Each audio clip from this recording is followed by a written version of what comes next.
नारायण भुजन, लोकमान्य विद्यालय घालनगर जालना। मी एक मासा आहे, माशाची भूमिका या ठिकाणी मी निभावत आहे। माझे नाव शेख नजर आहे, जिल्हा परिषद प्राथमिक शाळा रायगाव, आणि मी बेडूक अर्थातच फ्रॉकच्या भूमिकेमध्ये असणार आहे।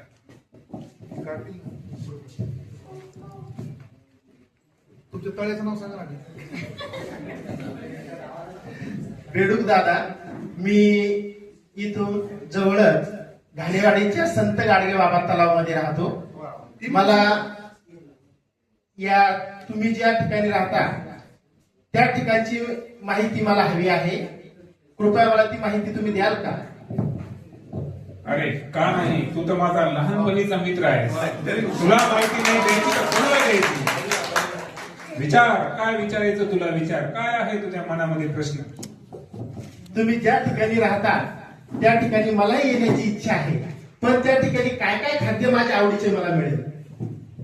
अरे मित्रा, सर्वात अगोदर समजून घे की बाहेर निघण्यासाठी तुझ्या बॉडीमध्ये एक श्वसनासाठी जो आवश्यक असणारा इंद्रिय आहे तो तुझ्याकडे नाही।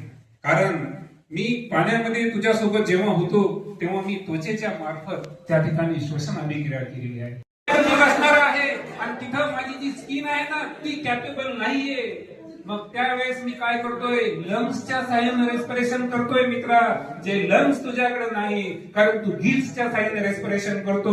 तुझ्याकडे एकच रेस्पिरेटरी ऑर्गन आहे, माझ्याकडे 2 रेस्पिरेटरी ऑर्गन आहे। काय मित्रा, कोणत्या शाळेत शिकला रे तू?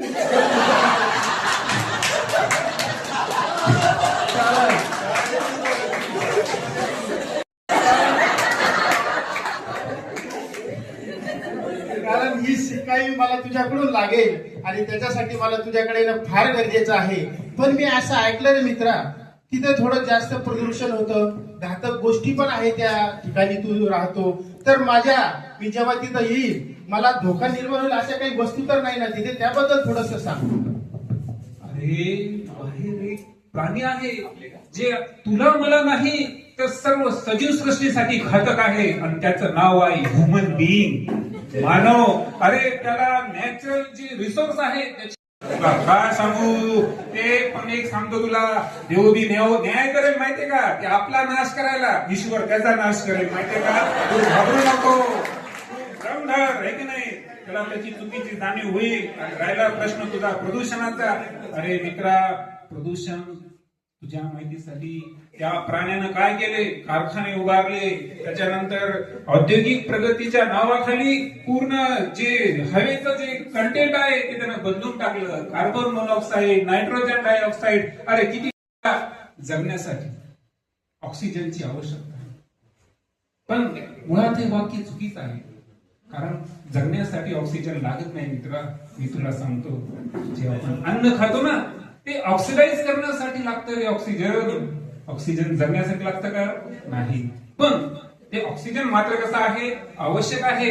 ते आपल्याला पाण्यामध्ये हेवी आयसोटोप आहे, 18 ऍटॉमिक मास असणार, ते आपल्याला पाण्यामध्ये भेटते। पण जेव्हा मी बाहेर, हे पक्षी जे आकाशामध्ये उडतात तर त्यांना पंख असतात असं मी ऐकलं, पण हे पंख म्हणजे काय रे दादा, सांग बरं एकदा। अरे मित्रा, तुझे पर नाहीत का? हा, तर तुझे पर जे आहे त्याला पिसारा लाव, आणि त्यानंतर जसं आपण पाण्यामध्ये पोहण्यासाठी वापर करतो तसं ते हवेमध्ये उडण्यासाठी या ठिकाणी त्या पंखाचा वापर करत असतात। म्हणजे तू असं म्हणू शकतो, तुझे मित्रा, तुझ्या माहितीसाठी सांगतो, इव्होल्युशन जे आहे, तुझा पृथ्वीवर अगोदर जन्म झालेला आहे, तुझ्या नंतर रेप्टाइल्स तयार झाले, त्याच्यानंतर टेरेस्ट्राइल तयार झाले, त्याच्यानंतर हे उडणारे पक्षी झालेले। म्हणजे याचा अर्थ तुझे जे पर आहेत ना त्याच टप्प्याटप्प्यानं काय झालेलं आहे, इव्होल्युशन झालेलं आहे। म्हणजे याचा अर्थ जसे तुझे पर तसे त्यांचे पंख। खूप छान, तू जे सांगितलं त्याच्यावरून मला 4 डार्विनचा उत्क्रांतीवाद सिद्धांत आठवला बघ।